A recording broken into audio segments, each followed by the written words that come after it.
अर्धनारीश्वर, ये भाई। हमारे भी 13.5 अखाड़े हैं, 7 सन्यासियों के, 6 वैष्णव के, कितने हो गए? 13। आधा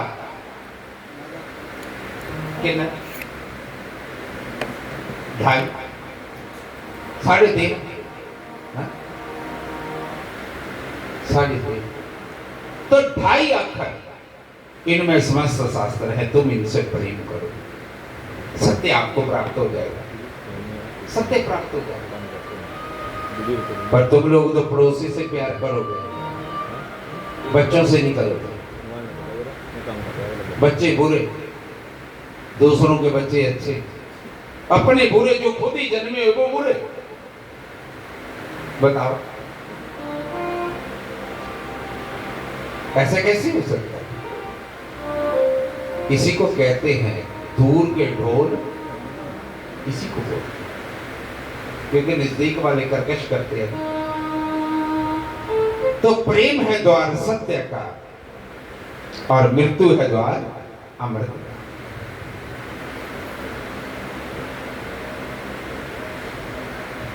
अमृत की खोज धर्म की खोज। मनुष्य के जीवन में सर्वाधिक सुनिश्चित है मृत्यु। मृत्यु से योग नहीं है, कितनी बचने के उपाय हो सब व्यर्थ हो जाएंगे। मृत्यु से कभी कोई नहीं बचा। मनुष्य को छोड़कर पशु पक्षी मृत्यु के प्रति सचेत नहीं है।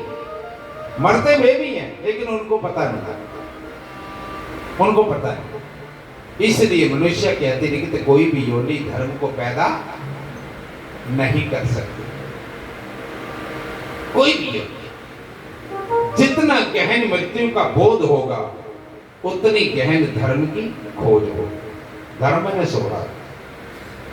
और सच बताऊं, मृत्यु खो जाए, अगर ऐसा हो जाए कि आदमी ना मरे कभी भी, कोई कथा नहीं, कोई पूजा नहीं, कोई मंदिर नहीं, कोई गिरजाघर नहीं, कौन जाएगा भाई? ये मौत के कारण ही जा रहे, डर के कारण ही तुम जा रहे हो, नहीं तो कौन जाता? जैसे जैसे मृत्यु करीब आती है, मौत करीब आती है, आदमी को धर्म की चिंता शुरू हो जाती है। जवानी में आदमी भुलाए रखता है मंदिर को, जवानी में कोई नहीं जाता, बड़ा मुश्किल है, कम लोग ही हैं। क्योंकि तब जीवन का नशा होता है, जीवन चढ़ाई पर होता है। जैसे जैसे उतराव शुरू होता है, डाउनफॉल आता है, वैसे वैसे आश्वासन टूटने लगते हैं, भरोसा गिरने लगता है, जिंदगी हाथ से जाती मालूम होती है, वैसे वैसे धर्म की खोज शुरू होती है। इसलिए तो बुढ़े बैठे हैं यहां सारे।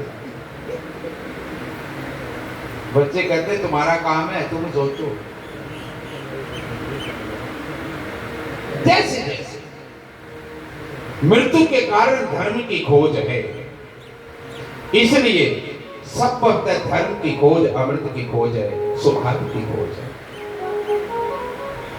मृत्यु और माम अमृत गम्य। तुमने 3 श्लोक पढ़े थे विद्यालय में। पहला था तमसो मा ज्योतिर्गम्य, डार्कनेस टुवर्ड्स लाइट,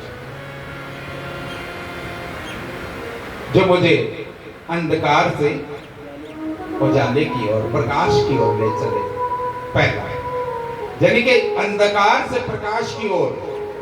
तमसो, तम मैंने डार्कनेस, तम मैंने अंधकार, तमसो माम ज्योतिर्गम्य ले चले। दूसरा श्लोक था असतो मां सदगम्य, जितना भी असत्य है वो मुझसे छूट जाए और मैं सत्य की ओर चलूं।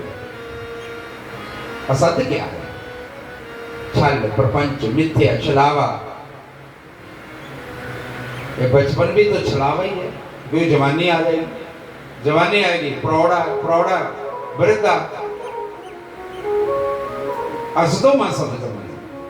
और तीसरा श्लोक था मृत्यु माम अमृत गम्य। और जब तक अमृत का अनुभव नहीं ना तुम्हें होगा, तब तक मनुष्य भयभीत रहेगा, डरा हुआ रहेगा, मैं चाहता हूं तुम दोनों को समझो, जन्म को भी और मृत्यु को भी। जीवन में जन्म भी तथ्य है, मृत्यु भी। जन्म को भी देखना, मृत्यु को भी देखना। तुम दोनों का अतिक्रमण कर जाना। भय से कभी मुक्त नहीं हुआ, अब भय चाहिए।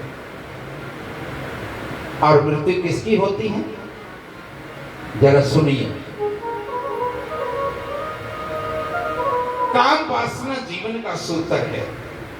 सुनो जरा, इंपॉर्टेंट पॉइंट पे आओ कि परीक्षित का प्रश्न क्या था जगत कल्याण के लिए। कथाएं तो कई बार सुनी। मरता कौन है?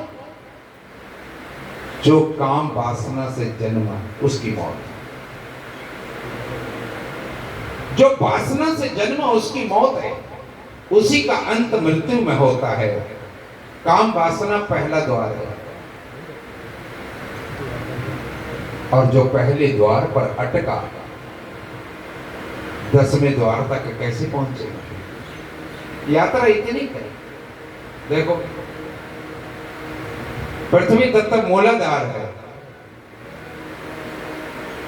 और यहां तत्व लिखा है ये 10वां द्वार। इतनी यात्रा नहीं तुमसे हो रही।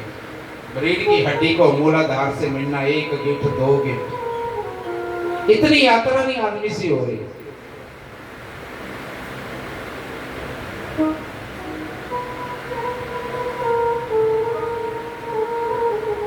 इतनी यात्रा। मरने से सब जग डरा, मेरे मन आनंद। कबीर साहब कह रहे, कब मर हो कब भेंट हो, पूर्ण परमानंद। पहले तो कहता है कब मरूं कब मिलूं, कब मरूं। मरता कौन है? कब मरूं? अभी तुम्हें एक ही अनुभव है संसारियों को, गृहस्थियों को, वो है पहले द्वार का, मूलाधार का। हर आदमी उसी पे अटका। और हैरानगी तो ये है कि सब योनियां उसी पर अटकी, और तुम भी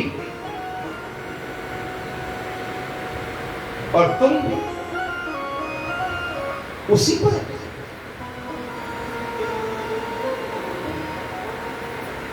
क्या पशु पक्षी प्रेम नहीं करते? अधिकारी हैं, अधिकारी हैं, वो भी प्रेम नहीं, लेकिन वो केवल मूला आधार पर ही गिरता उनका प्रेम। आदमी का प्रेम तो सहस्त्रासार की ओर उठता यदि गुरु मिले, यदि गुरु मिले। गो का अर्थ होता है अंधकार, रू का अर्थ होता है प्रकाश। गो अंधियारे जानिए, रू कहिए प्रकाश। अगर मैं सोचूं तुम्हारा गहरा भी अनुभव चला गया तो 9वें द्वार तक जाता, इससे ऊपर नहीं। कितने द्वार तक? 9वें। और आदरणीय गुरु नानक साहब कहते 9 द्वारे 90 दर फीके, रस 10वें चूजे। इसी को नव रस कहते हैं। क्या बोलते हैं? नव रस। संसार तुम्हें नव रस दे सकता है, सदगुरु तुम्हें 10वां रस देता है। 10वां सदगुरु वेद वचन विश्वास, संयम यह ना विषय के आशा, संयम यह ना विषय के आशा। और दिक्कत कहां है? सुनिए जरा। 10वें द्वार का तुम्हें कोई अनुभव नहीं। गुरुओं को अनुभव था, जगाने का प्रयत्न किया। 9 द्वार हमारे शरीर में है। 2 आंखें, 2 नासापुट, कितने हो गए? बोलो। 4। 2 कान, मुख, जनेंद्रिया और गुदा, नीचे नीचे दो, कितने हो गए? इन्हीं में उलझे रही हो ये नवनाथ है, ये नव दुर्गा है, नव शक्तियां हैं, नवनाथ है, नव रंगन है, नौ दरवाजे हैं। और मजेदार बात एक ही है, तुम लोग कहते कि आंखों से हम देख रहे, ये आंखें झरोखे हैं, झरोखे हैं। झरोखे में खिड़कियां हैं, द्वार है, विंडो है। हम कहते हैं ना अखियों के झरोखों मैं जो देखा रे सामने। अखियां झरोखा है, आंखें थोड़ी देख रही, आंखों से पीछे है जो देखने वाला। ये तो विंडो है, जैसे तुम घर की खिड़की से पूरे आकाश को झांके, विराट को झांके। ये विंडोज है, कान विंडो है, इसलिए इसको कहते हैं वैयाकरण। और जो कथा सुन रहे तुम, वो अंतःकरण है, वो अंतःकरण है। और वो चतुष्टय है। कितने? चतुष्टय माने चार, मन, बुद्धि, चित्त और अहंकार। ये चार अंतःकरण है, अंतुष्टि कर्ण है, और ये मूलाधार पर है। बात बहुत गहरी है, मैं समझ रहा हूं, बात बहुत गहरी है।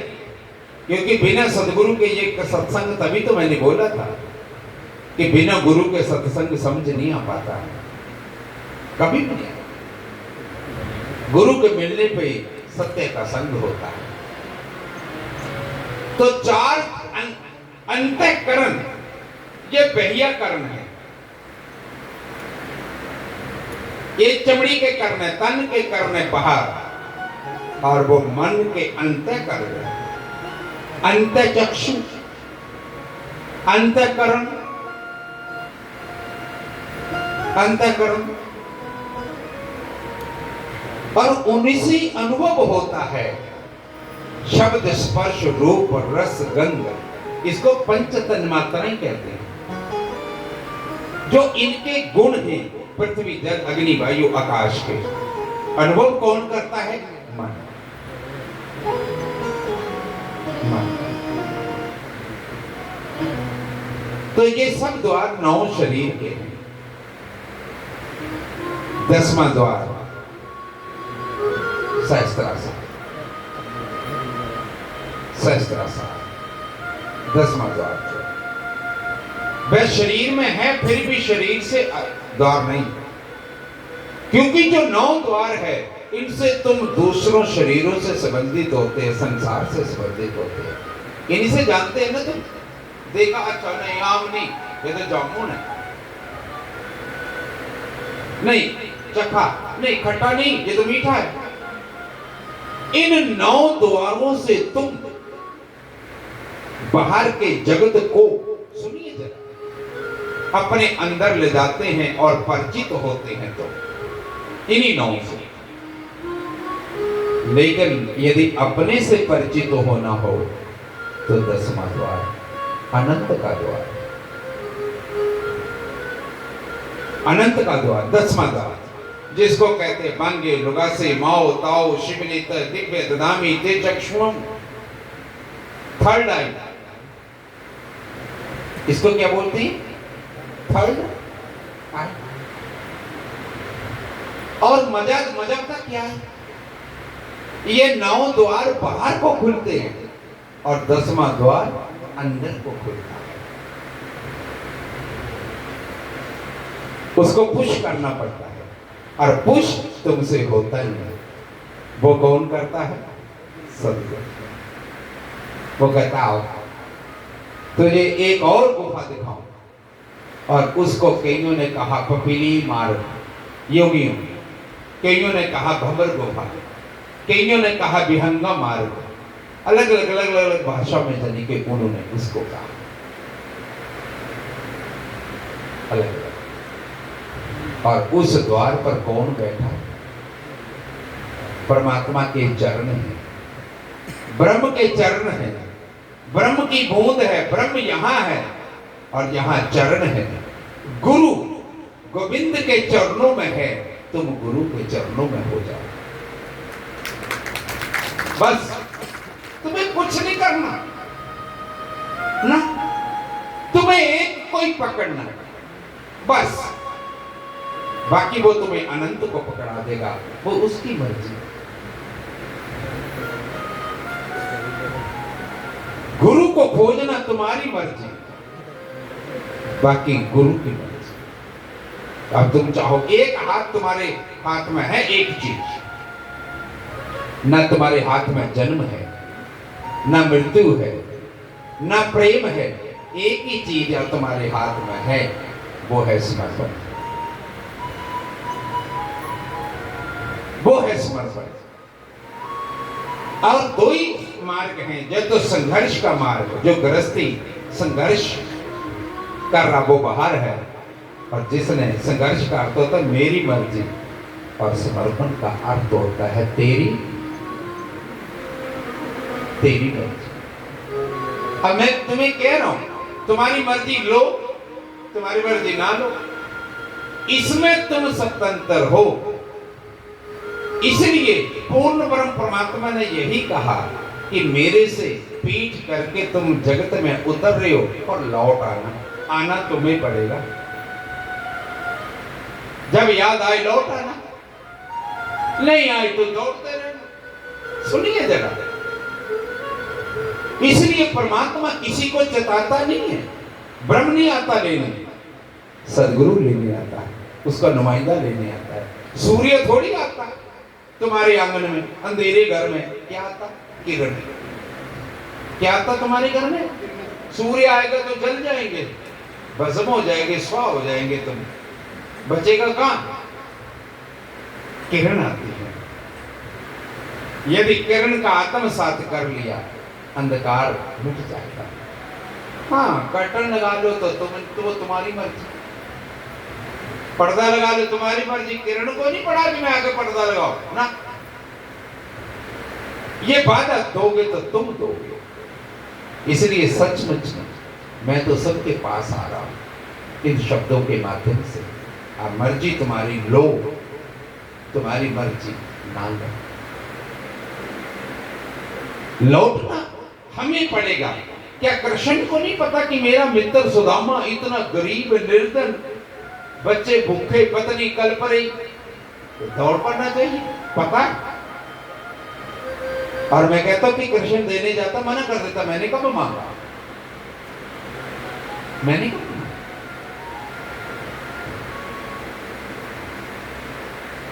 द्वार तक सुदामा को जाना पड़ेगा। और याद रखना, जिस दिन तुम द्वार पर जाओगे, वो लौटाने को, देने को, तुम्हें अपने गले लगाने को इतने आतुर हो जाएगा। वो तो द्वार पर ही खड़ा है, तुम्हारी राह देख रहा है, तुम्हारी बाट जो रहा है कि तुम आओ। कितने दिन हो गए तुम आए नहीं, यानी कि कितने युग बीत गए, वो तुम आए नहीं, वो तो राह देख रहा है। तो सदगुरु चताकर उसको वापिस करता है। तेरा दर्श पाने को जी चाहता है, तेरा दर्श पाने को जी चाहता है। खुद ही को मिटाने को, खुद ही को मिटाने को जी चाहता है। तेरा दर्श पाने को जी चाहता है, तेरा दर्श पाने को जी चाहता है।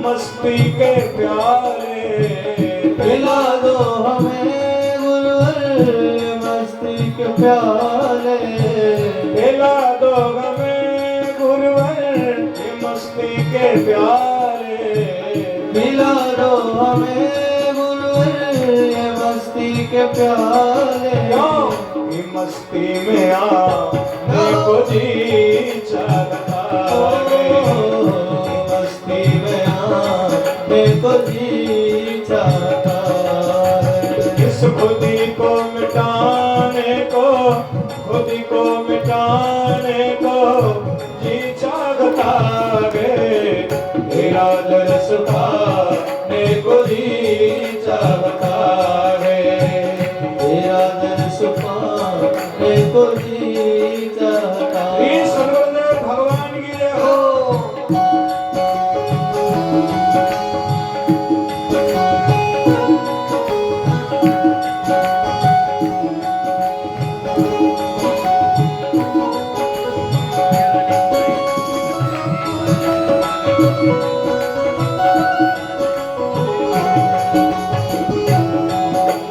जय हो।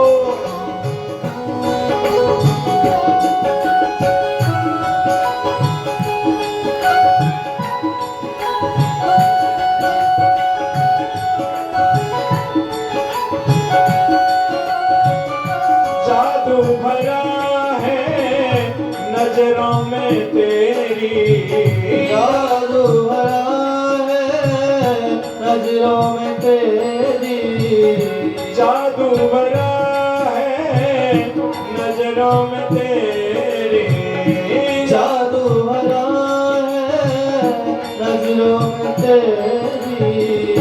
नजरें मिलाने को जी चाहता है, नजर मिलाने को जी चाहता।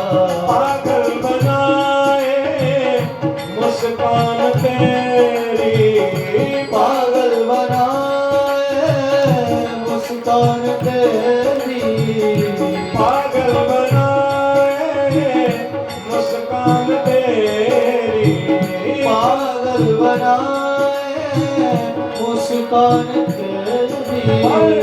दिल में बसाने को जी चाहता है, दिल में बसाने को जी चाहता। खुदी को मिटाने को, खुदी को मिटाने को जी चाहता है, मेरा दर्श पाने को जी चाहता है, तेरा दर्श पाने को जी चाहता। ओ मेरा जी चाहता है, मेरा जी चाहता है। श्री सदगुरुदेव सरकार की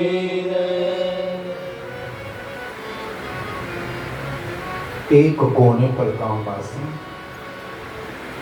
और दूसरे कोने पर 10वां द्वार उपासना। उपनिषद कैसे घटे? उपासना। इसलिए मैंने कहा धर्म 3 चीजों से मिलकर बनना है, रिलीजन, कल्चर और वर्शिप।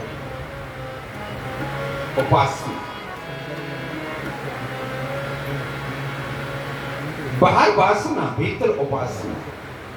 एक कोने पर वासना, दूसरे पर उपासना। शास्त्र 10वां द्वार। काम वासना से जो पैदा होता है वह मरेगा। परीक्षित तुम ही मरेगा, तुम ही मरेगा। 7वें दिन पक्का भागवत की कथा तो सुनेगा, तशक आएगा, तेरा शरीर भस्म हो जाएगा। क्या परीक्षित नहीं मरा भागवत सुनकर? अच्छी तरह मरा, मरेगा, क्योंकि देह है ये पंच तत्वों का जोड़ है। पंच तत्व उत्पन्न सकल संसार, पंच तत्वों में लीन हो जाना है। उधारा लिया गया कुछ टाइम के लिए कि ये आत्मा अकेली कुछ नहीं कर सकती है, इसके साथ मन जोड़ा है। मन और आत्मा प्रेत आत्मा है, तन चाहिए ताकि जीव आत्मा शरीर माध्यम खलु धर्म साधना, ताकि हम कुछ कर पाए।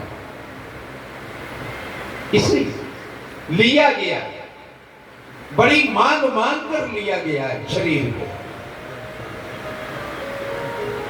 बड़ी भाग मानस तन पावा सुर दुर्लभ सद ग्रंथन गावा। मांगा बड़ी मुश्किल से, कंप्लीट 5 तत्व बड़ी मुश्किल से मिले। 4 तत्व का पशु, पशु में आकाश तत्व नहीं होता, याद रखना है कुछ जिंदगी में। 4 तत्व होते हैं, आकाश को छोड़ दो, पृथ्वी जल अग्नि वायु, ये होता है पशुओं में। पक्षियों में 3 तत्व, जलचर जीवों में मछली कछुआ 2 तत्व, और वृक्षों में पत्थरों में 1 तत्व, और 5 तत्व वाले एक पत्थर एक तत्व को रगड़ रगड़ कर सवालियां चढ़ा दी, और उसी सवाली को फिर तुम साफ कर रहे हो हरियाली को। हाथ दोगे। अरे कंप्लीट तुम्हारे में 5 तत्व हैं, और कंठ में कौन सा तत्व है? देखो लिखा होगा, कौन सा तत्व है? आकाश। तुम कंप्लीटेड 5 में हो, लेकिन तुम्हें एक कदम लेना है यहां तक, सदगुरु तक। जहां गुरु है यहां गोविंद है। यह मैं यूं कहूंगा, सुनिए, इंडा पिंगला सुषमना ये प्रयाग है। सूर्य स्वर चंद्र स्वर, बीच में अग्नि स्वर, यहां संगम, यहां संगम। ठीक है, तो ये 10वां द्वार, इसके नीचे 9। गिन तुम्हारे में है कोई, इसमें बहुत कैलकुलेशन की क्या जरूरत है? सीधा सीधा समझ लो, एक ही बार समझ लो। तो 5 तत्व से जो तुमने यहां पे चढ़ना है, यहां पे सदगुरु है, यहां गुरु है। एक ही छलांग लेनी बस, ये तुम्हारा काम है। एक कदम उठाना आपका काम, बाकी जितने भी कदम उठे वो जाने उसका काम है। इतना भी नहीं चला जा सकता, एक स्टेप। पहला कदम तो वहीं से रखना ना जहां तुम खड़े हो, तो वो कदम रखो, उठाओ। उठ क्यों नहीं रहा? वो कदम को उठाओ। काम वासना से जो शरीर पैदा होता है, वो शरीर परीक्षित मरना धर्म है। कौन है मरना धर्म? शरीर, तुम नहीं, तुम नहीं। और उस शरीर को चलाने के लिए तुम्हें दिया सोहम प्राण, ये भी 5 है। प्राण व्यान उदान समान, 5 प्राण वायु में। कई लोग कहते हवा फिर गई, इन 5 में से एक आधी अंदर ही टेढ़ी हो गई। 5 वायु, 5 प्राण। तो ये जो सोहम है, अब इसको जपने मत लग जाना। ये केवल प्राण है और यहीं तक है, और यहीं मिट्टी में मिल जाना। जो वायु तत्व है उसका नाम होता है सोहम, और वो हृदय में है। ये यहीं के लिए, नीचे के लिए, संसार में रहने के लिए। जब तक तुमने रहना, इसके प्राणों के रहते, सांस के रहते, श्वास यहीं चाहिए, इसके बाद श्वास नहीं चाहिए। ये तुम सोचो हम चलेंगे जब यहाँ से तो साह लेंगे, गुरु को कहेंगे थोड़ा रुक जाओ, मैं तो थक गई, साह नहीं आ रहा, वहां नहीं जरूरत है, वहां इसकी जरूरत नहीं है। इसकी जरूरत संसार में है। कहते ना कि ये श्वास आया तो यहां नहीं आया, फिर नहीं लोड़ है। तो कई लोग बड़े मजे में रहते हैं, इसको करके सो, आगे बोलो, हम लगा और फूट गया बम। हमें बड़े खुश है और बड़े खुश हो रहे इसी को कह के। अरे ये अपने आप हो रहा है और तुम लोग अपने आप हो रहा हो तभी तो तुम हो। और तुम अपने आप को इसको बोल के बड़े खुश हो रहे। बता, तो रात को कौन बोल रहा है? तुमने 2-4 मिनट बोल लिया, आधा घंटा बैठकर बोल लिया, और 3.5 घंटे कौन बोल रहा है? समझो।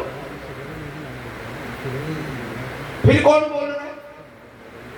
पक्षी रात को वृक्षों पर कभी गिरे कि सुबह देखे 5-7 चिड़ियां गिरी हैं, तुमने उठाई, बेहोश हो गए है? कभी देखी? ये तो हो, ये जिस देवता की है सो हम, उस देवता का वो पैरा हो जाता उसके ऊपर। वो बंदगी में, परमात्मा के निज में बंद है वो।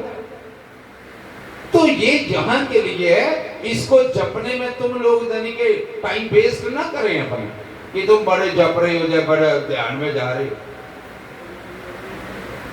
इनमें टाइम वेस्ट ना करिए, जरूरत नहीं है। ये अपने आप आएगा जाएगा जब तक तुम रहेंगे धरती पर। नहीं रहेंगे तो अपने आप बंद हो जाएगा। क्या कर लोगे तुम? क्या कर लोगे? तो इन श्वास जो हैं, प्राण है, ये वायु है, केवल वायु है, जे उसको सुलझा रहे, फेफड़ों को फड़का रहे। कबीर कहता सोहम आखर हम जग में लाए, सार शब्द हम गुप्त छिपाए। क्योंकि वो गुरु देगा।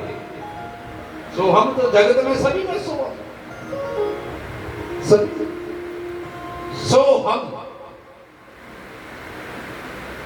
सो हम हंसो, सो हंसो, ए हंसो,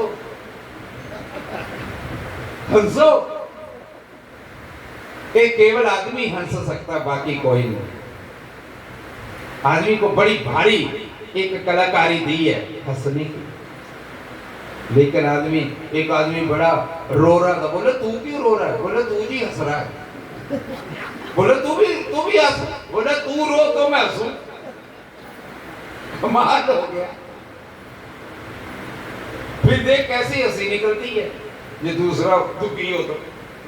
हंसो हे तो तुम हंस, हंसो ए हंसो, हे तो हंस, लेकिन बन गए कौवे। अब इन दिनों में कह रहे का पढ़ो, तोते पढ़ के छत्ती बोलियां कौवा न गई कड़ा है। ले कौओं को पाले है, दे रहे तुम काग बलि। काग तो मन है, कौवा तो मन है, काला है। और जब किसी परमहंस के मान सरोवर में डुबकी लगाएगा, ये कौवा हंस बन जाएगा। ये कौवा हंस बन जाएगा। मन बीच में रह जाएगा, सरोवर में रह जाएगा, मानस में रह जाएगा। मानस, मा आ न स कितने अक्षर हैं? मा आ न स। तो मानस हो ना।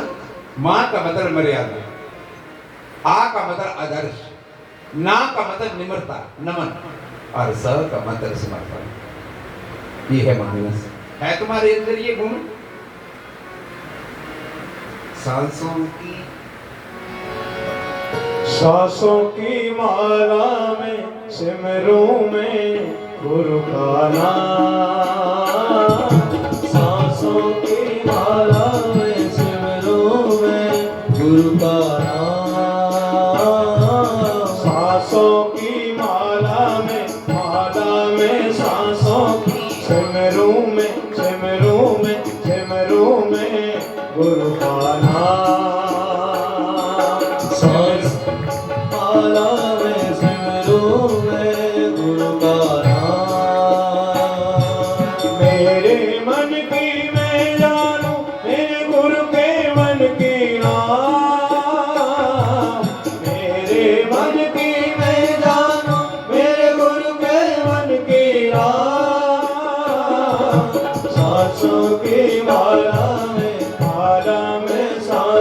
की सिमरू में गुरु का नाम, सिमरू में गुरु का नाम।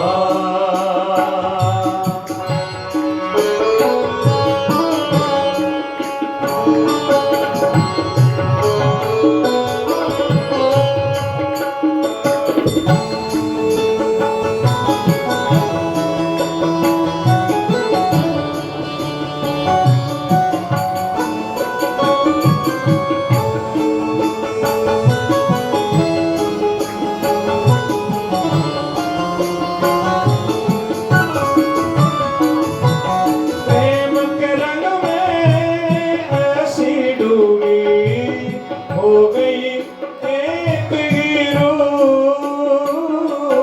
हो गई एक ही रूह, प्रेम के रंग में ऐसी डूबी हो गई एक ही रूह, हे गई एक ही प्रेम की माला जपते आप बनी में सा, प्रेम की माला जपते जपते आप बनी में सा, सांसों की माला में सांसों की सिमरू में सिमरू में सिमरू में गुरु का नाम, सिमरू में गुरु का नाम।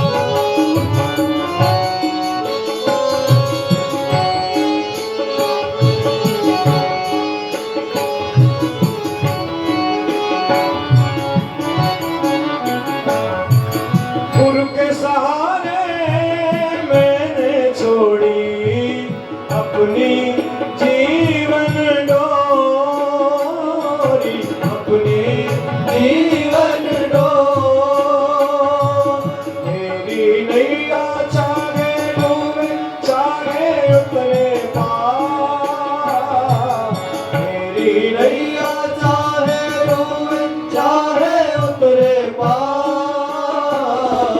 सांसों की माला में सांसों की सिमरू में गुरु का नाम, सिमरू में गुरु का नाम, सिमरो में गुरु का नाम।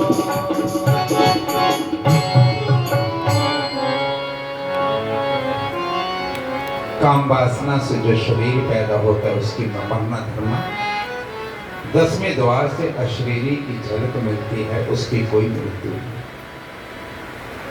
इसलिए दूसरा जन्म लेना पड़ेगा आपको। गोरख साहब कहते मरो है जोगी मरो मरण है मीठा, तिस मरनी मरो जिस मरनी गोरख मरी। एक जन्म माता पिता से वो मौत, दूसरा जन्म सदगुरु से, उसकी कोई मृत्यु नहीं। Twice born. 10वें द्वार जो तुम्हारे सिर में और इन पहले और 10वें द्वार के बीच में सारा खेल है।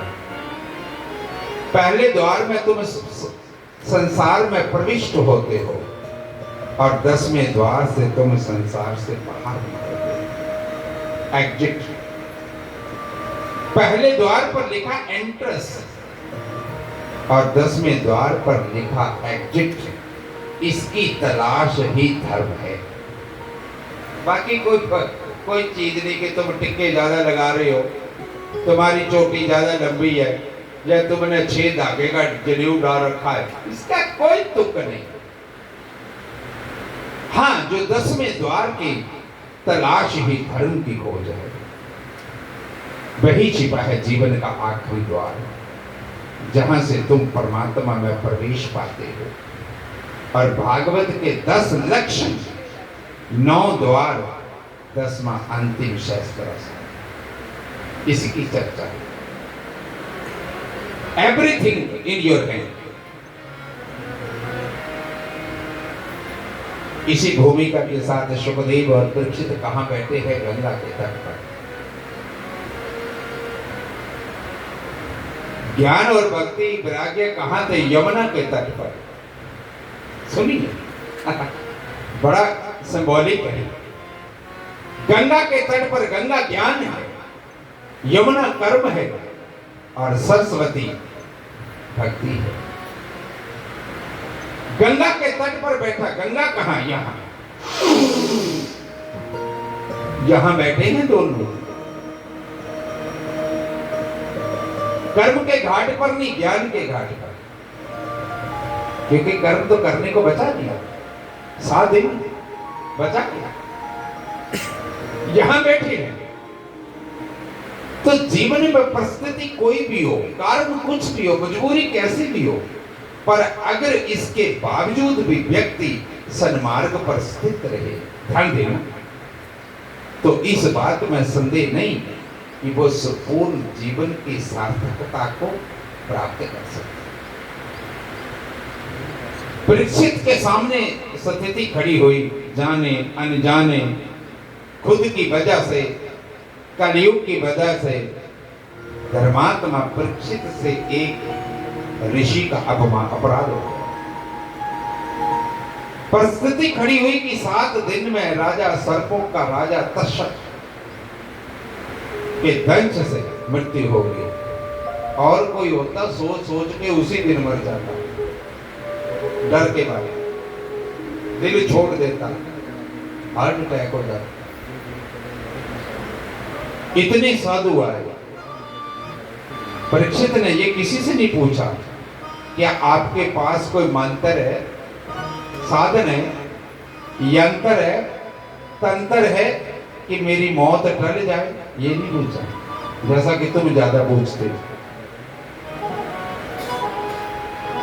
मृत्यु देना, सुनो मेरी बात, मृत्यु देना या ना देना ये भाग्य के बस की बात है। भाग्य कर्म के बस में है और कर्म तुम्हारे बस में है। समझिए, मृत्यु भाग्य के बस में है, भाग्य कर्म के बस में है और कर्म तुम्हारे बस में है। तुम्हारा कैसा कर्म है वही तो भाग्य होगा जो तुम करोगे। क्यों? कर्म दानवेश्वर चेरा कर्म प्रधान चेरा, जो जस करे सो तस फल चाहा, जो जस करे सो तस फल चाहा। कर्म। परीक्षित पूछता, मन्नसन व्यक्ति का धर्म क्या है, कर्तव्य क्या है? तो मरणासन जो व्यक्ति है, जिस मरणासन का मतलब जो जिसका जन्म हो चुका है, उसका कर्म और धर्म क्या है? सुनिए, आत्म प्राण उधार ही, ऐसा धर्म नहीं और जीव उदार परम पुण्य, ऐसा कर्म नहीं। ये 2 ही धर्म है। धर्म क्या?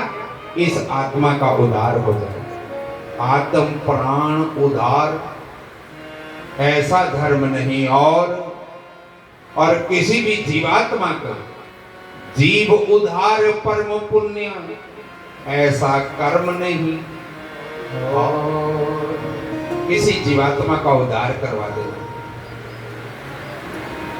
और अपनी आत्मा का उद्धार कराना धर्म है, और किसी और को भी जीवात्मा का उद्धार करना यही सत्कर्म है। ये सत्कर्म। और कहते, सुनिए जरा,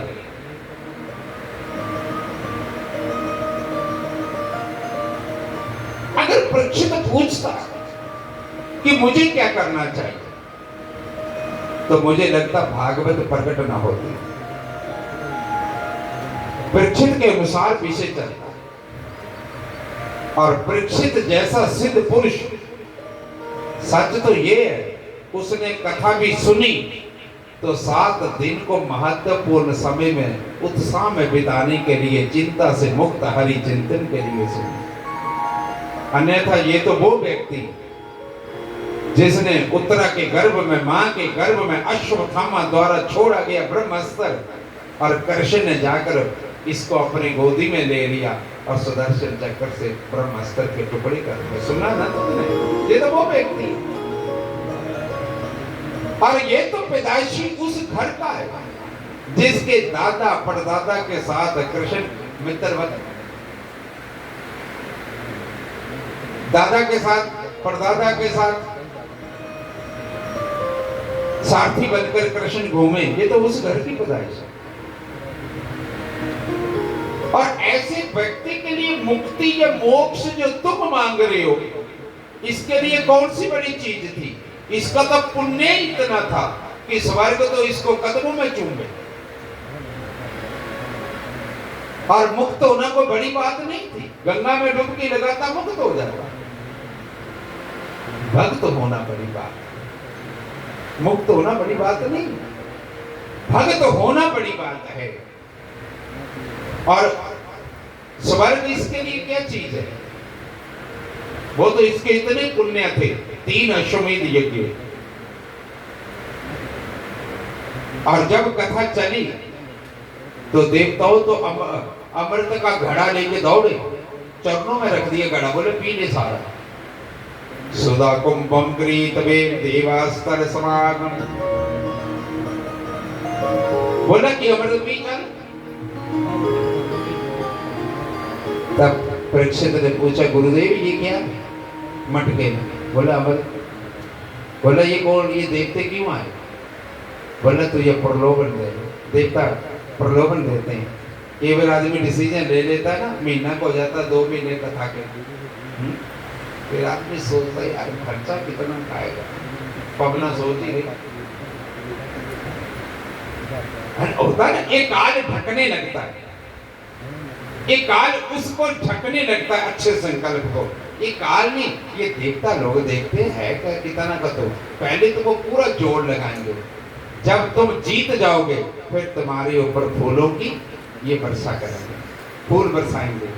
वाह धन्य है तुम, तो हमें भी पार होकर चला, धन्य है तुम। एक बार तो ये देखते अंदर ही बैठे ही देखता है।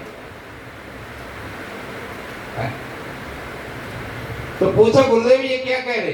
कहते तुझे अमर करने आए, तू अमर हो जा। बोला अमृत पीने से एक अमर होता? बोला हाँ। बोला कथा अमृत से? बोला पूरा कुल, खानदान, पूरा वंश, गोत्र, समाज, परिवार, जैसे विशिष्ट परिवार यहाँ तो है, तो विशिष्ट तो पूरे संसार में कितने। इनका ही नहीं, गंगा उतरी तो आप भी तो नहा रहे, और गोत्रों वो नहीं नहा रहे, नहा रहे। भागीरथी एक ही, सत्यपात्रम यत्र लभते। परीक्षित ने बोला भगाओ इनको, भगाओ इनको। परीक्षित ने बोले जाओ, सुखदेव ने बोला जाओ जाओ उठाओ ये मटका घड़ा, उठाओ जाओ स्वर्ग में। कथा स्वर्ग नहीं जाएगी। यदि स्वर्ग को कथा की जरूरत है तो वो धरती पर उतरा, धरती पर। तात स्वर्ग अपवर्ग धरी धूल एक अंग, तूलता ही सकल मिली जो सुख लभ सत्संग। ये नहीं जाएगा। बोला सुखदेव, परीक्षित सुन, इंपॉर्टेंट पॉइंट 2। तू इन 2 मार्गों से मुक्त होना चाहता है, जब मैं तीसरा बताऊं। बोला कौन कौन सा? पहला मार्ग सुनिए, पहला सद मुक्ति, दूसरा श्रम मुक्ति। इससे मुक्त होना चाहता, पहले सुन ले। यदि इसे चाहता तो मैं ये उपाय करता हूं, ओम इति काक्षं ब्रह्म विहारान माम अनुस्मरण या प्रयाति त्यजन देहम सा याति परमाम गतिम। तू ओम का ध्यान कर, सुनते रहे उधर ये लोग ओम ओम ओम। तू ओम का ध्यान कर।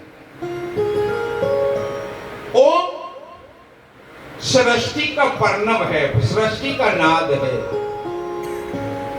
और ओम में ये पांचों तत्व है, अकार उकार मकार अर्ध चंद्रमा और बिंदु। कितने हो गए? 5। इसका तुम जीवन पर्यंत ओंकार का जप कर अपने को धन्य बना ले। सुधो मुक्ति पताल मिदस्य पाद मूलम पठन्ति। उस परम पुरुष के जो मैंने ओम कहा, ये हिरण्यगर्भ है, ये विराट पुरुष है। सुनो जरा, इसके पैर कहां हैं? चरण कहां हैं? पताल में। तुम्हारे चरण है, ये तुम्हारा वर्णन कर रहा हूं। 7 समुंदर जिसको तुम कहते हो, 7 भुवन जो कहते हो नाभि के नीचे के, सुनिए जरा।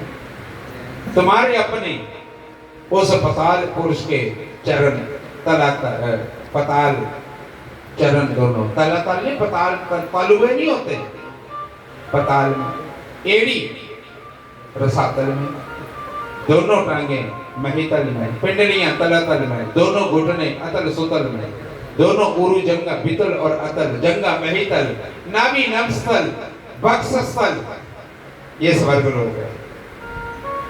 स्वर्ग बॉडी में स्वर्ग लोक कहां? वक्षस्थल स्वर्ग लोक। मुख जनलोक, ललाट तपलोक, शिरोभाग सतलोक। सुनते रहो, तुम्हारा अपना, क्योंकि तत्पिंडेशो ब्रह्मंडे ब्रह्मंडेशो, तुम्हारी कथा यार।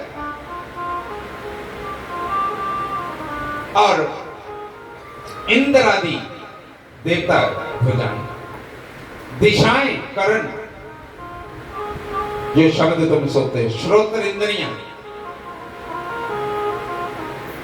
ये शब्द श्रोत्र इंद्रियां। अश्विनी कुमार 1 2 नासापुर, ये नदियां, जितनी नदियां बाहर है ना, गंगा यमुना कृष्णा कावेरी नर्मदा सिंधु, ये कहां? तुम्हारी नाड़ियां। जितनी नदियां बाहर, उतनी तुम्हारे में नाड़ियां हैं। या यूं कहो, जितनी तुम्हारे अंदर नाड़ियां हैं उतनी ही। तो तुम बाहर स्नान करोगे या अंदर? अंदर। इसलिए कहा तीर्थ गए थे एक फल, संत मिले फल 4, सदगुरु मिले 1000 फल, कहत कबीर। जितनी नदियां उतनी तुम्हारी नाड़ियां। और तुम्हारे जो रोम है, रोम में बाल है बाल, और तुमने छोड़े ही नहीं।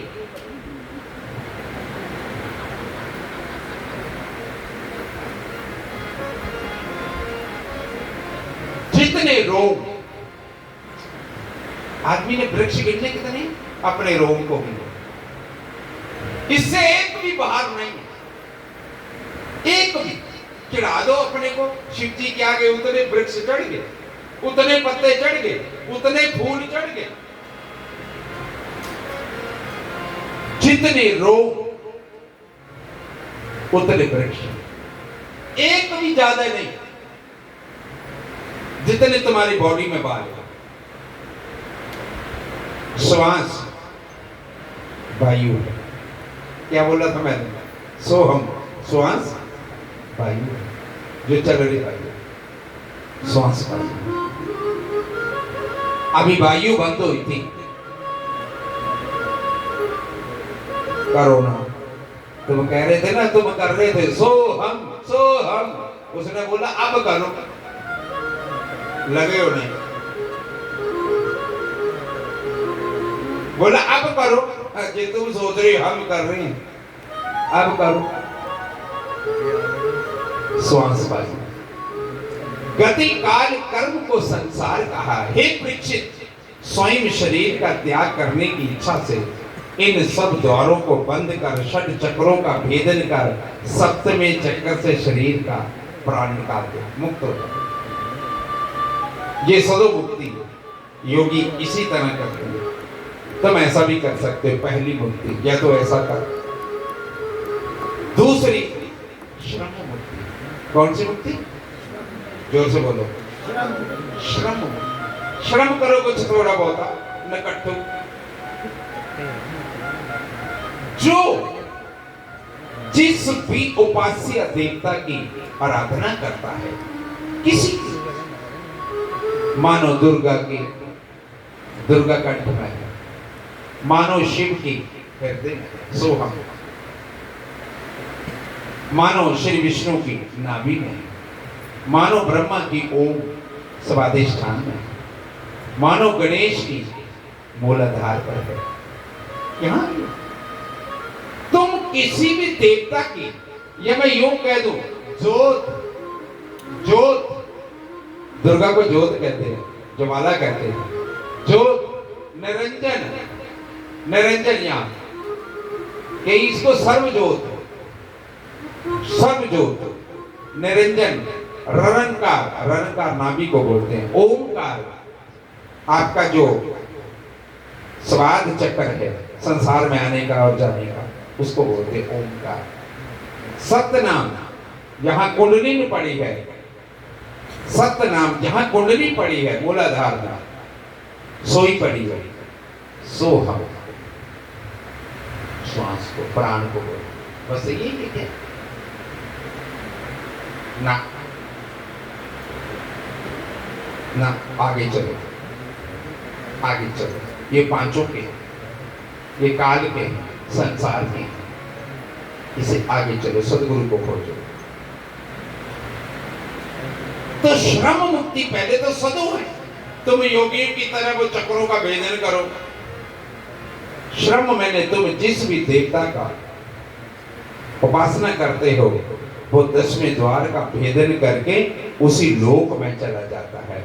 ये इंटरनेशनल एयरपोर्ट है, यहाँ बड़े जहाज खड़े हैं, नीचे वाले डोमेस्टिक है, यहाँ इंटरनेशनल एयरपोर्ट है। समझे? मानो तुमने शिव जी, शिव की पूजा करी तो मैंने ओम नमः शिवाय बोला। यहाँ इंटरनेशनल में ओम नमः शिवाय, जो शिव लोक को जहाज जा रहा, वहां बैठो। कईयों ने कह दिया ओम नमः भगवते वासुदेवाय गोपी बलवाया, या ओम श्री कृष्णा ही नमः, कुछ भी बोल दो, आपको उसी लोक का जहाज में बैठा दिया जाएगा। और जिसने ये जिस भी देवी देवता का, शाक्त है, वैष्णव है, शैव है, जो भी मानता है, कि पितरों को मानते, पितर लोग,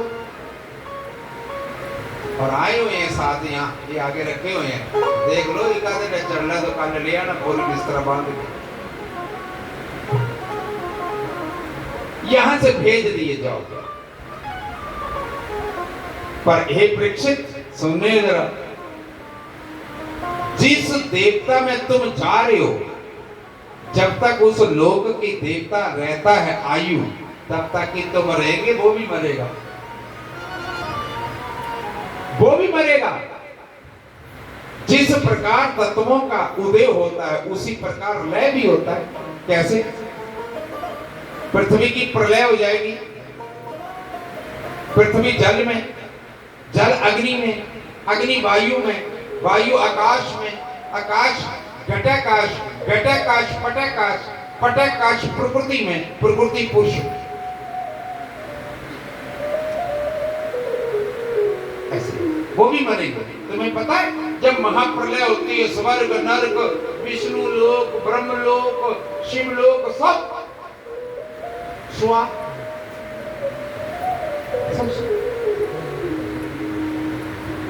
ये परीक्षित मैंने 2 युक्तियां बताई। बोला गुरुदेव, आपकी शर्म में आया, मुझे क्या पता इससे। आप जो देना चाहते हो आप वो करिए, ये मैं ये दोनों में मेरा मन में। तो कहा रत्ती रात मना ये तो भवे, भक्ति योग से बढ़कर दूसरा कोई साधन नहीं। तो ऐसे कर, ओम ओम तत्सत इति निर्देश ब्राह्मणा त्रिविधा सुमृता ब्राह्मणा तेन वेदच यज्ञ च बहिता पुरः।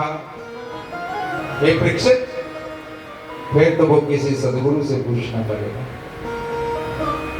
ओम तत् सत, वो तो किसी सदगुरु से पूछ, फिर मुझे नहीं उसका फर्क ना, क्योंकि वो अक्षर आदि जगत में जाका सब विस्तार, सदगुरु दया सो पाइए सत नाम निज सार। वो किसी से पूछ। आगे सुखदेव जी ने बोला कि भागवत का द्वितीय स्कंद में प्रवेश करके 10 लक्षणों का वर्णन किया। अतः सर्ग विसर्ग स्थान पोषण भूत्य मनवंतरेशानु कथा निरोध मुक्ति आश्रय। भागवत के ये 10 लक्षण हैं। आश्रय तत्व को पहुंचाने के लिए 9 मार्ग।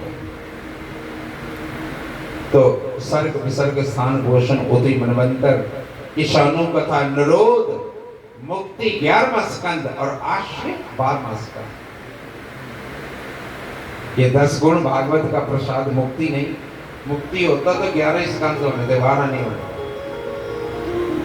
तो आगे श्री सुखदेव जी ने जब तीसरे स्कंद में प्रवेश किया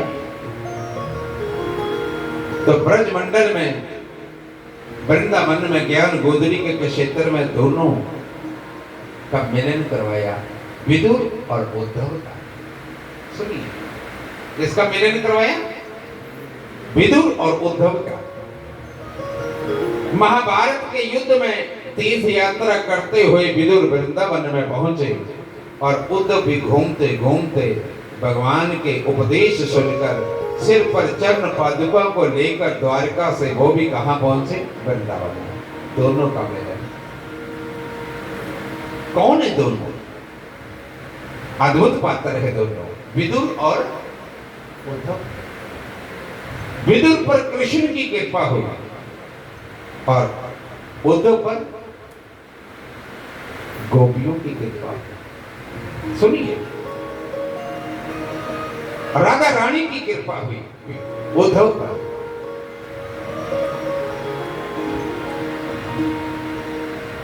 उद्धव गोपियों को प्रेम का पाठ पढ़ाया।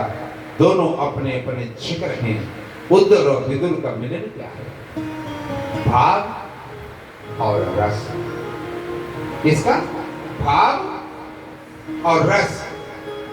विदुर रस का स्वरूप है और उस पर कृष्ण रीझे, और उद्धव भाव का स्वरूप है, उस पर राधा रानी रीझे। ये दोनों का मिलन है, भाव और रस। कृष्ण रस भाविता मति। आपकी बुद्धि डूबे, भाव और रस। राधा का मतलब महाभवेर स्वरूपा। तो भाव का रस के साथ मिलना जरूरी है और रस के प्रवाह के लिए भाव की सिद्धि जरूरी है। उद्धव के सारे भावों की प्रकल्पना करता है, विदुर सारे रसों का प्रतिपादन करता है। यहां से भागवत अब शुरू हुआ, जब भाव और रस का मिलन हुआ। विदुर कहते उद्धव तू श्रेष्ठ है, आपको भगवान का सत्संग मिला, तो पढ़ा भी खेला भी, भगवान का उठना बैठना विदुर तुमने देखा। उद्धव कहते विदुर तू श्रेष्ठ है। बोला क्यों? आजकल तो आपस में चर्चा चल रही कि मैं श्रेष्ठ हूं, महात्मा लड़ रहे पूरा और संसार आनंद ले रहा महात्माओं का। हाथ दोगे? वो अक्षरीय ज्ञान में लड़े पड़े बैठे हैं। कोई कह रहा मैं संस्कृत बड़ी जानता है। अरे कबीर ने भैंसे पर हाथ रखा, बोला सुना वेद है, संत ज्ञानेश्वर में महाराष्ट्र के अंदर पंडितों ने घेरा, बोला तुझे क्या आता है? वो भैंसों को पानी पिला रहा था, उसने भी भैंसे पर मारा थापी, बोला सुना इनको, फिर पढ़ पढ़ करके वेद सुनाने लगा। वो गोरख कहता कथनी कथे सो शिष्य बोलिए, वेद पढ़े सो नाती, रहनी रहे सो गुरु हमारा, हम रहता का साथी। कमाल है, जिसके रहने में भेद है, मैं झगड़ा पा रहे, काम मजाक बना रहे बिना जाने का कभी। हर कोई कह रहा मैं श्राप दे दूंगा वो भस्म हो जाएगा। अरे कलयुग में एक ही श्राप दे सकते, वो अर्धनारीश्वर है। श्राप भी वरदान भी, तुम बेफिक्र रहो, किसी का कुछ नहीं लगेगा। हाँ, तो उसमें दोनों कहते तू श्रेष्ठ है। उद्धव कहते मैं तो साथ रहा विदुर, पर भगवान कृष्ण जब भी बात करते तुम कृष्ण के हृदय में रहे। वो कहते विदुर, उद्धव काश आज विदुर होता तो और मजा आता, मैं तो साथ रहा। उद्धव कह रहा है विदुर तू तो हृदय में रहा, तू तो हमेशा उनके याद रहा। बड़ा अच्छा मिलन है जाओगे, भाव और रस का, भाव और रस। तो हे विदुर जी, कृष्ण स्वयं जाकर आपके यहाँ पर सब भगवान के द्वार पर पहुंचते हैं, लेकिन भगवान तुम्हारे विदुर तुम्हारे द्वार पर पहुंचे। दोनों का बन गया बड़ा समाज। विदुर ने जिज्ञासा करी, उद्धव जो भगवान ने तुम्हें अंत समय उपदेश दिया वो सुना। उद्धव ने बोला मैं कहने के लायक नहीं हूं, मेरे सिर पर कृष्ण की पादुकाएं, मुझे बोला बद्री का आश्रम जा, अब मैं उसी रस में हूं, मैं सुनाने योग्य नहीं बचा। यदि तू पूछना चाहता हो तो मैत्रेय से पूछ, वो उसने भी सुना था वहां पर। किससे पूछ? मैत्रेय, वो उसने भी सुना था। उद्धव जी बद्री का आश्रम चले और विदुर जी मैत्रेय के आश्रम हरिद्वार में पहुंचे।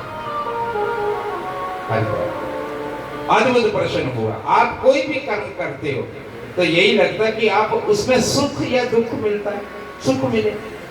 अब ये तो सोचो काम करके आपको सच में सुख मिला। पर मेरा अवलोकन ये है, विदुर कह रहा है, हर क्षण सुख और दुख की परिभाषाएं बदलती हैं, क्योंकि मन एक मनुष्य नाम तो वेदांत सार के आगे सृष्टि निर्माण कहा। सुखदेव कहते राजन, पहले मैंने जो विराट पुरुष का वर्णन किया उस ब्रह्मांड में वो पहले अंड रूप में आया। एको हम बहुश्याम, उस एक ने 24 तत्वों का भेदन किया, उसमें से एक पुरुष निकला। अंडा फूटा, एक पुरुष निकला, जिन्होंने जल में निवास बनाया और जल में निवास के कारण उनका नाम नारायण पड़ा। सुनो देवताओं की उत्पत्ति क्या पड़ा? नारायण। नारायण की नाभि कमल से उत्पन्न हुआ और कमल पर ब्रह्मा जी को उत्पन्न हुआ। चारों तरफ देखा चतुरानन, समंदर से तप की शिक्षा मिली, अनवरत तप किया। फिर नारायण जी ने ब्रह्मा को चतुश्लोकी भागवत देकर सृष्टि रचना को कहा।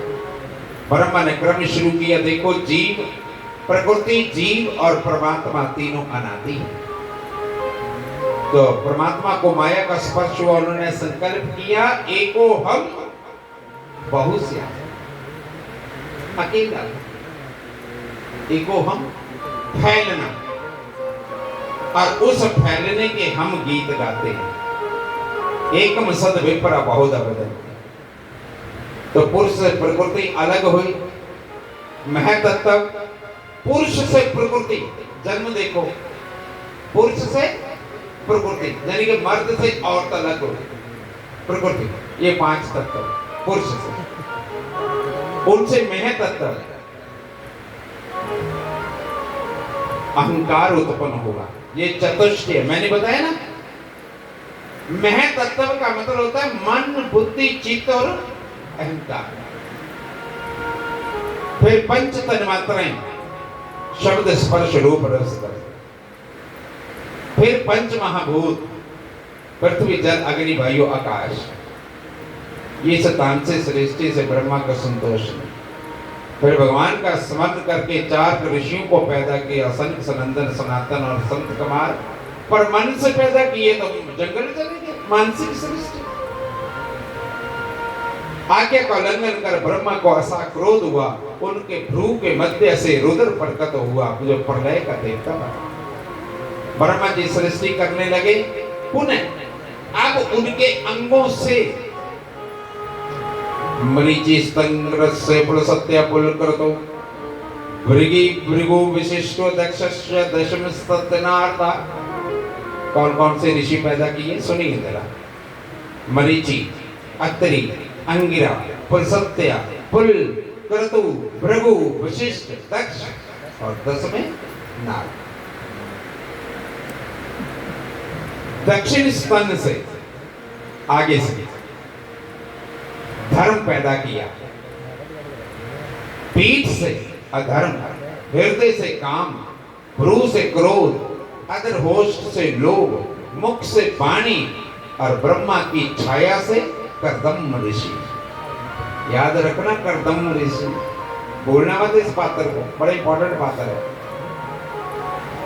भूगोल खगोल वृद्ध सृष्टि का वर्णन अंतोतगत में ब्रह्मा के शरीर के नर और मादा अलग अलग, 2 बार, राइट से मनु और लेफ्ट से शतरूपा। सुनते हो, सारी की सृष्टि एक ही जैसी नहीं है क्या? ब्रह्मा रह गया आधा, राइट से नर निकल गया और लेफ्ट से सृष्टि मनु शतरूपा। हाथ जोड़े क्या करें? बोलो सृष्टि करो। बोले पृथ्वी तो है नहीं, क्या काल करें? पताल में गई थी प्रलय के काल में। तब ब्रह्मा के नासिका से ब्रहा का प्रकट होकर उसने समुद्र में से जो पताल में पृथ्वी बैठी रसातल में डूबी बैठी है बाहर निकाला। मार्ग में हिरणाक्ष का वध किया और पृथ्वी को पानी पर रख दिया जैसे दूध पर मलाई। ब्रह्मा ने बोला मनु शतरूपा को तुम सृष्टि रचो और अपने पुत्र दक्ष को बोला कि तू इसका प्रजापति पूरी सृष्टि का।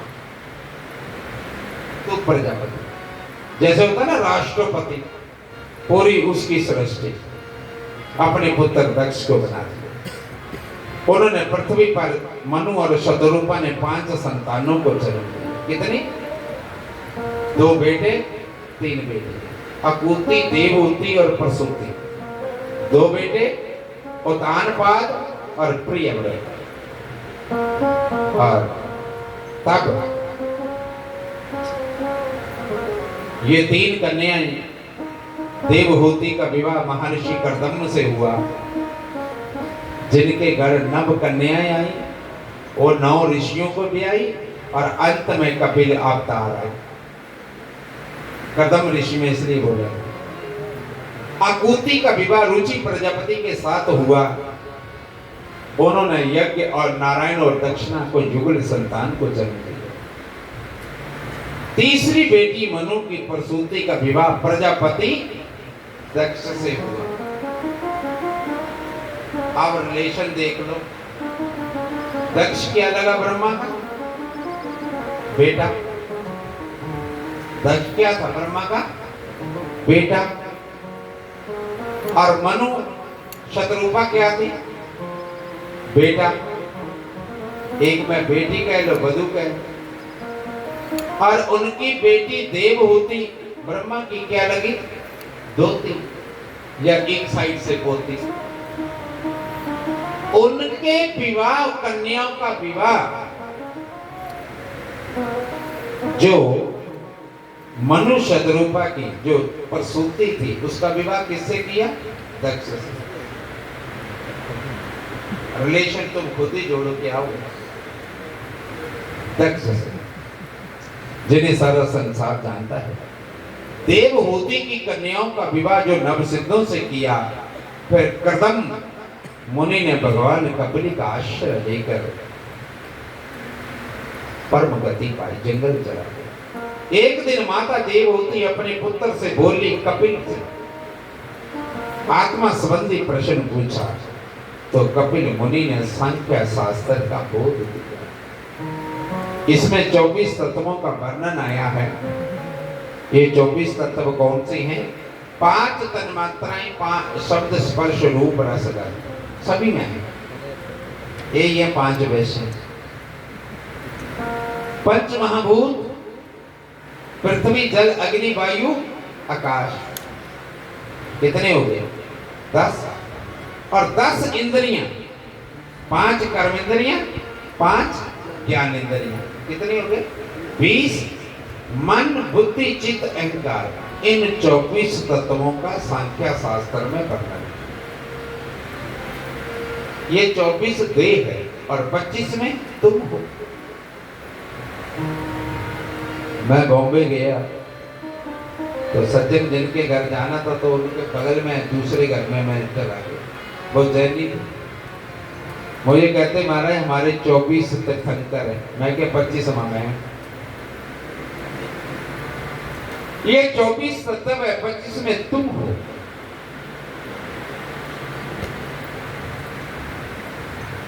इन्हीं तत्वों से अंड की रचना हुई। 24 तत्वों से जीव जागृत अवस्था है। तो इन्हीं तत्वों से जो जीव की, हे माता, देह में रहता चेतन आत्मा देह के विषयों में लिप्त नहीं होता। साधक यम नियम आश्रय लेकर मुक्ति को प्राप्त कर सकता है। यम नियम आसन प्राणायाम प्रत्याहार ध्यान धारणा समाधि अष्टांग, पतंजलि के अष्टांग। ये योग के 8 अंग। इस योग के आप शरीर का मन आत्मा को एक लय में कर त्याग करें, मुक्त हो जाएंगे। हे माता, कपिल गीता सुनो जरा। हे माता, क्योंकि आज की कथा जो है तात्विक है, टिपिकल है, आपको जवाइयां आ रही है मुझे पता है, पर सुननी तो पड़ेगी। हे माता, संचय कर्म से शरीर प्राप्त होता है और उसके निर्वहन के लिए प्रारब्ध बनता है। सुनिए जरा, आपने मानो एक गठड़ी आपने कर बांध ली कर्मों की, जैसे आपने बैंक बैलेंस बना लिया, ऐसे कर्मों का बैंक बैलेंस हो और तुम मुक गए, प्राण चले, मुक गए, बोला कि अब बस तो ये इतने दिए थे, लेकिन कर्म बच गए, चाहे वो पाप के हो चाहे पुण्य के। गठड़ी बच गई ना। अब भोगेगा कौन?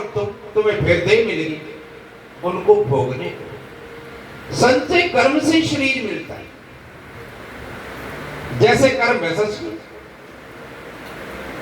अच्छे होंगे राजे महाराजे हो जाओगे तुम, बुरे होंगे दरिद्र भिखारी हो जाओगे तुम। अपने संचय कर्म से देह मिलती है, भोगने है ना वो, और उनको भोगने के लिए तुम्हें तो कुछ खाना तो पड़ेगा। टपरू भी चाहिए, जमीन चाहिए, जल चाहिए, अग्नि चाहिए, वायु चाहिए, आकाश चाहिए। वो प्रारब्ध होता है। वो क्या होता है? प्रारब्ध पहले रचा पाछे रचा, वो प्रारब्ध है।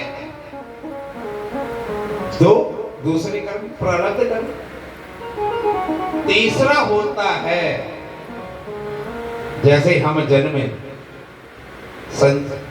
तुम लोग ना गड़बड़ कर क्यों रही? तुम्हारा जो देह है तुम्हारी अपने ऊपर ध्यान देना। संचय कर्म से तुम्हारी देह मिली, बोलो मिली ना? किसी की कृपा से नहीं, तुम्हारी कृपा से, अपनी कृपा से तुम्हारी देह मिली। और उनको भोगने के लिए प्रारब्ध मिला, अच्छा या बुरा, पाप या पुण्य।